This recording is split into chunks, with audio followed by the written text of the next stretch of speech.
చిన్నారి లింగయ్య. చిన్న బజారు పల్లెలో లింగయ్య అనే ఒక వ్యాపారి ఉండేవాడు. అతని అహంకారం, ఆస్తికి ఏమాత్రం తక్కువ కాదు. తన ధనగర్వంతో పల్లె ప్రజలను చిన్నచూపు చూసేవాడు. నా డబ్బు ముందు మీరంతా ఒక లెక్కే కాదు అని నోటితో అనకపోయినా అతని చూపుల్లో ఉన్న పొగరు, పెదవుల మీద ఉన్న వెటకారం అదే విషయాన్ని స్పష్టంగా చెప్పేవి. డబ్బుతో ఏదైనా సాధించవచ్చని నమ్మే లింగయ్య మనుషుల విలువని ఎప్పుడో మర్చిపోయాడు. ఆ బంగారు నాణేల గలగల శబ్దం అతనికి రాజభోగంలా, అవి ఇస్తున్న అహంకారం అతనికి కిరీటంలా అనిపించేవి. ఒక చల్లని సాయంత్రం ఒక అనాథ చిన్నారి లింగయ్య ఇంటి తలుపు తట్టాడు. చలితో వణుకుతున్న ఆ పిల్లాడు, అయ్యా, దయచేసి నాకు ఏదైనా కొంచెం తినడానికి ఇవ్వండి, నేను 2 రోజులుగా ఏమీ తినలేదు అని అడిగాడు. ఆ పిల్లాడి ఆకలి కళ్లలోకి చూసి లింగయ్య ముఖం చిట్లించి, ఇక్కడ అడుక్కోవడానికి వచ్చావా? నువ్వు నిలబడడానికి కూడా చోటులేనివాడివి నా వంటి గొప్పవాడి ఇంటికెందుకు వచ్చావు? వెళ్ళు, నా దృష్టికి కనిపించకు అని గట్టిగా అరిచాడు.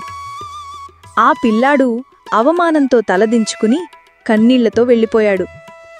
లింగయ్య గదిలోకి వెళ్ళి తన డబ్బును లెక్కిస్తూ తన అహంకారానికి నవ్వుకున్నాడు. కొన్ని సంవత్సరాల తర్వాత లింగయ్య తీవ్రమైన జబ్బుబారిన పడ్డాడు. అతని దగ్గర అపారమైన డబ్బు ఉన్నా మందుల కోసం ఖర్చు పెట్టడానికి ఇష్టపడలేదు. అతని గది నిండా బంగారు నాణేలు ఉన్నా అతని మంచం మీద వెచ్చదనం లేదు. అతని ఆకలి తీర్చడానికి ఆహారం లేదు. అతని స్నేహితులు లేరు. అతన్ని పలకలించడానికి ఎవరూ లేరు. ఎందుకంటే తను అహంకారంతో అందరినీ దూరం చేసుకున్నాడు. చివరి క్షణాలలో ఒంటరిగా మంచం మీద పడుకున్నప్పుడు లింగయ్యకు తన తప్పు అర్థమైంది. అహంకారంతో తాను కూడబెట్టుకున్న డబ్బు తనను కాపాడలేకపోయింది. జీవితంలో మనుషుల విలువ ముందు డబ్బు ఎంత చిన్నదో అప్పుడతనికి అర్థమైంది. స్నేహం, ప్రేమ, కరుణ అనే నిజమైన సంపద తన దగ్గర లేదని తెలుసుకున్నాడు. తన చివరి శ్వాస వదిలే ముందు లింగయ్య చేతిని చాచి ఎవరైనా తన చెయ్యి పట్టుకోవడానికి వస్తారేమోనని చూశాడు.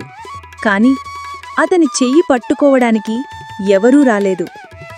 ఆ ఖాళీ చేతితోనే అతను కన్నుమూశాడు. అతని మరణం ఎవరికీ తెలియలేదు. నీతి: డబ్బుతో వచ్చే అహంకారం మనుషులను ఒంటరిగా చేస్తుంది. మనం ఇతరులకు సహాయం చేస్తే మనకు అవసరమైనప్పుడు ఆ సహాయం లభిస్తుంది. కాని అహంకారంతో జీవించిన వారికి చివరికి ఒంటరితనం, పశ్చాత్తాపం తప్ప ఏమీ మిగలవు.